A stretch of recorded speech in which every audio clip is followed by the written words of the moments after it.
The hum of incense hung in the air like an invisible veil, curling around the carved wooden pillars of the Kulkarni family home. Anya sat cross-legged in the corner of the puja room, fingers loosely wrapped around her japamala. She could hear her mother's gentle voice from the kitchen, reciting mantras under her breath while stirring dal. The scent of turmeric, ghee, and burning camphor mingled and soaked the walls with familiarity. But that day, Anya's mantra faltered midway. She stared at the bronze idol before her Lakshmi, polished every week until her face gleamed like golden. For the first time in her 19 years of life, she didn't feel anything. She blinked and started again. Om Shrim Mahalakshmiye Namaha. Over and over, mechanically, without soul. Her grandmother had told her the gods didn't need your belief to be real. They simply were, but that no longer soothed her. Later that evening, as her father ranted about political news over dinner, Anya stared at the television without hearing a word. The broadcast showed a fiery debate on interfaith marriages. The panelists yelled about preserving culture and the rise of conversions. Her father applauded one of them. "They're right. These people are brainwashing our girls." She pushed her rice around her plate, her throat tightening. She wasn't brainwashed, but she was changing. The shift had begun slowly. A forgotten book in the college library, a dusty translation of the Quran left out of place on the wrong shelf. Out of curiosity, she'd opened it while waiting for a friend. She expected sermons, condemnation, but the first verse she read said, "This is the book about which there is no doubt or guidance for those conscious of God." Something in that sentence unnerved her. There was no elaborate mythology, no deities needing offerings, no fear of divine wrath over a missed ritual, just clarity. She had closed the book quickly and placed it back, looking over her shoulder as if she'd done something forbidden. But she went back the next day, and the next, always during quiet hours, always in secret. She read verses about justice, mercy, accountability. The world of Islam that she'd been taught to fear was different on the page, measured, intelligent, poetic. She didn't understand all of it.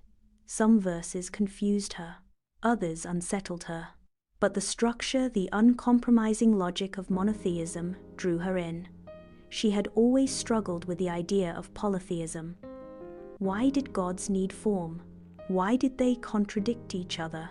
Why did salvation seem to hinge on ceremonies rather than sincerity? One night, after a long reading session, she sat on the college terrace and stared up at the stars. She whispered into the sky, "If there's really only one of you, show me." A breeze stirred. Just air, but she cried anyway. She started noticing things more acutely. How her family's temple treated Dalit devotees differently. How some rituals were more about tradition than belief. How questions were frowned upon. Her curiosity became her shame. At college, she began befriending a quiet girl in her philosophy class, Sana. She wore a loose scarf, always smiled softly, and never pushed her beliefs onto others. When Sana mentioned she prayed 5 times a day, Anya was baffled. "Isn't that exhausting?" she asked once, half joking. Sana smiled. "It's like pausing to check if your heart's still beating." That response haunted her for days. She began spending more time with Sana initially for class projects, then for coffee, then just because. They talked about poetry, morality, even fear. Anya learned how Muslims washed before prayer, how the Quran was memorized by children around the world, how the concept of God wasn't confined to shape or statue. One day, in the back of a bookstore, Anya picked up a pocket, Quran translated in English and Hindi. She kept it under her pillow, read it at night with a flashlight. Her heartbeat raced every time she turned a page. She hadn't told anyone, not even Sana, because she didn't know what to say, that she wasn't sure anymore, that her world of gods and mantras was fading, that when she prayed now, it wasn't to a figure, but to something vaster. She stopped going to temple on Tuesdays, claiming assignments. She no longer joined her mother for elaborate festivals. Her father began to notice. "You've been distant lately," he said one night, pouring himself chai. "No bhakti in your eyes anymore." She smiled awkwardly. "Just tired. College is intense." He nodded, but he watched her more closely after that.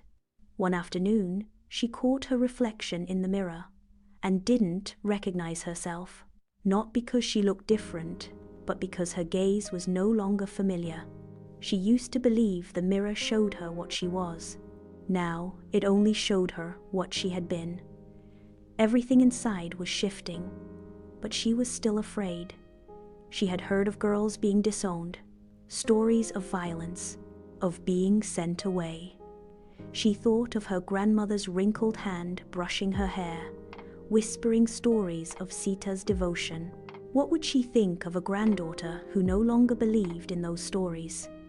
But she also thought of Sana's quiet sujood on the grass during lunch break, of the verse that said, "Indeed, in the remembrance of Allah, do hearts find rest." Her heart was restless, and in that restlessness, she was waking up.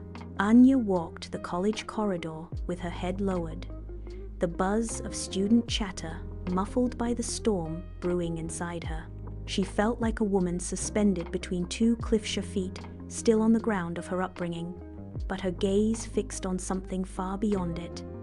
She had started praying, quietly, awkwardly, in her room, late at night when everyone had gone to sleep. She didn't know the Arabic words, so she whispered to God in Hindi, in English, sometimes just with tears. "Please guide me. Please make it clear. If this is the truth, help me accept it fully. And if it's not, take it away from my heart." But it only kept growing stronger. During a campus discussion one day, a professor made an offhand remark about how religions evolve to match societal needs, how God is a social invention. Anya stayed quiet, but she felt a flare of anger. Not defensiveness, but something deeper. She hadn't told anyone, but she didn't believe that anymore. Not after reading the Quran's challenge. Then produce a chapter like it, if you are truthful. The arrogance of humans pretending to be above revelation now struck her as tragic. She found herself drifting from her old circle of friends, not out of disdain, but because she could no longer pretend to laugh at the same jokes, to care about weekend parties or Bollywood gossip. The spiritual weight she carried isolated her, but it also carved a space inside her for sincerity. One evening, she stayed late on campus with Sana, watching the sunset from the empty rooftop near the library. The sky was flushed pink and orange, like fire softening into smoke. Sana glanced at her. "You've been reading, haven't you?" Anya froze. "Reading what?"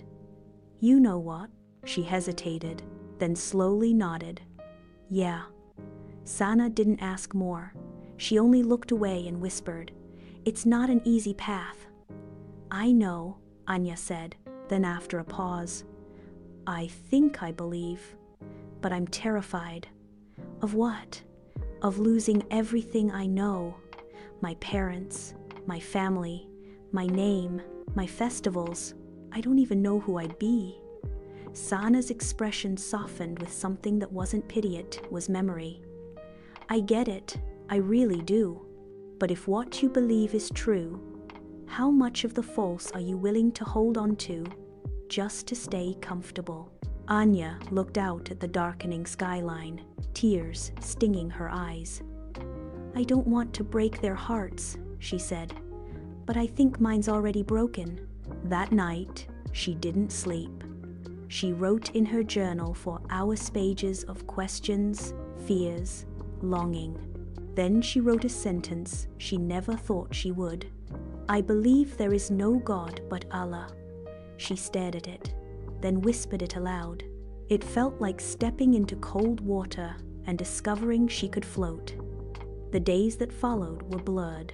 She started watching lectures in secret, memorized small chapters from the Quran, slowly learned how to perform wudu. Her first real prayer facing the Qibla, her forehead touching the earth shook her. She cried through most of it, not because she understood every word, but because she finally understood her own heart. But reality wasn't far behind. One Sunday morning, her mother found the Quran under her pillow. The house went silent. Anya came out of the bathroom to find her mother sitting on the edge of the bed, holding the green book like it was radioactive. "What is this?" she asked. Anya's mouth went dry. "It's a translation.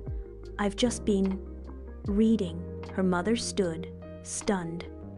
"Reading? This? Why?" Anya looked at her mother, so fragile in that moment, so afraid, and didn't know how to make her see. "I'm just searching," she said quietly. Her mother walked out without another word. That night, her father exploded. He yelled until his throat went raw, accusing her of betrayal, of being misled, of shame. "Are you one of those girls they talk about on TV? Have they fed you lies?" She didn't answer. She couldn't, because the truth wouldn't have calmed him. They confiscated her phone, canceled her internet access. For weeks, she felt like a prisoner in her own home. No one spoke to her directly, only glances, tension, and silence like a fog. But in that silence, she grew stronger. She recited Quran in her mind. She whispered the Shahada at night. She repeated du'as she barely understood but believed in fully. Her soul had found something unshakable, and, even if the world rejected her, she knew she couldn't let go. One day, while her parents were out, she went to a local Islamic center she'd only seen in photos. The sisters there were warm, surprised, protective. She sat with a woman named Yasmin, who had converted from Catholicism years ago. They talked for hours. When Anya finally said the Shahada with her, the tears came hard and fast, not just from her but from Yasmin, from the women nearby, from the young volunteer who hugged her like a sister. She was no longer alone, but the cost was still waiting at home. When her parents found out weeks later through a distant cousin, they refused to speak to her. Her mother wept for days. Her father said she had destroyed their lineage. Anya moved out quietly with the help of a scholarship and 2 friends from college. She rented a single room above a tailor's shop, bought a mat, a Quran of her own, and a second-hand abaya. She began anew, lonely, bruised, but free. And in that freedom, she finally found her Lord, not as a concept or a custom, but as a living reality. Every sujood was a return, every ayah a light in a dark corridor. And slowly, painfully, beautifully, Anya became who she was always meant to be. Months passed. The loneliness didn't disappear overnight, but it began to evolve. What once felt like isolation now felt more like solitude, sacred space where Anya could grow into herself without masks. Her room above the tailor's shop was small and sparsely furnished. A mattress on the floor, a makeshift desk made from an old door, a bookshelf holding her notes, Quran, and a few borrowed Islamic texts. But to her, it felt like a palace of purpose. The first Ramadan came. She spent the early mornings alone, sipping warm water and dates, watching the sky lighten through the cracked window. The fasts were hard not just physically, but emotionally. She missed her mother's cooking. She missed the noise of family. But there was a sweetness in the stillness, in breaking her fast with a simple prayer and a quiet meal. She went to the masjid for Tarawih, standing shoulder to shoulder with women she didn't know, but who embraced her as if she had always belonged.